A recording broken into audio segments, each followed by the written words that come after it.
తను assistant director కాడి నుంచి నాకు తెలుసు, జగన్ గారి దగ్గర పూరి జగన్నాథ్ గారి దగ్గర. తను ఎప్పుడైతే యువత అనే సినిమా చేశాడో ఆ టైటిల్ పెట్టడం, ఆ సినిమా హిట్ చేయడం, అంటే కొత్త కుర్రాడిని నిఖిల్ హీరో కదా.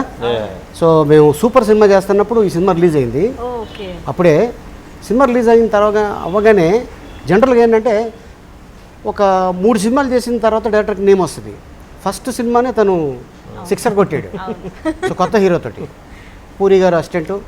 సో ఎలా తీయాలి, ఎలా చేయించుకోవాలి, ఎలా రాబట్టుకోవాలి ఆయనకి బాగా తెలుసు. ఆయన శిష్యుడు కాబట్టి ఈయనకి ఇంకా బాగా తెలుసు.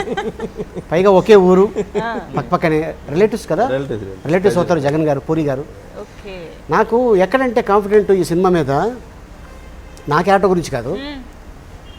తను ఫస్ట్ డే మీతో ఫస్ట్ సినిమా ఇది, మీకు చాలా సీనియర్ మోస్ట్. నా పక్కన ఇప్పుడు రావు రమేష్ గారు, భరణి గారు, ఇటు ఏమో ప్రకాష్ రాజ్ గారు, అటేమో ఆవిడ సుమలత గారు, అందరు సీనియర్ మోస్ట్. నేనే ఇది 3వ సినిమా. నన్ను తొక్కేకండి అన్నాడు ఫస్ట్. ఏమయ్యా మేము తొక్కేస్తే మీరు తొక్కించుకునే ఫ్యామిలీయా, మీరు తొక్కడానికి రెడీగా ఉంటారు. ఎక్కడి నుంచి వచ్చావు? Allu the great Padmashri doctor Allu Ramalingaiah గారి కొడుకువి.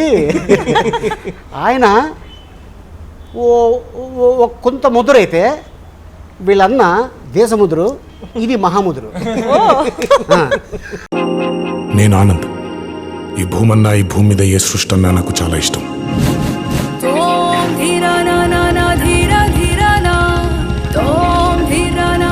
చెట్లు, మొక్కలు, గాలి, నీరు, వాటిని కాపాడుకోవటమే నా పని కూడా. It's a joggers park.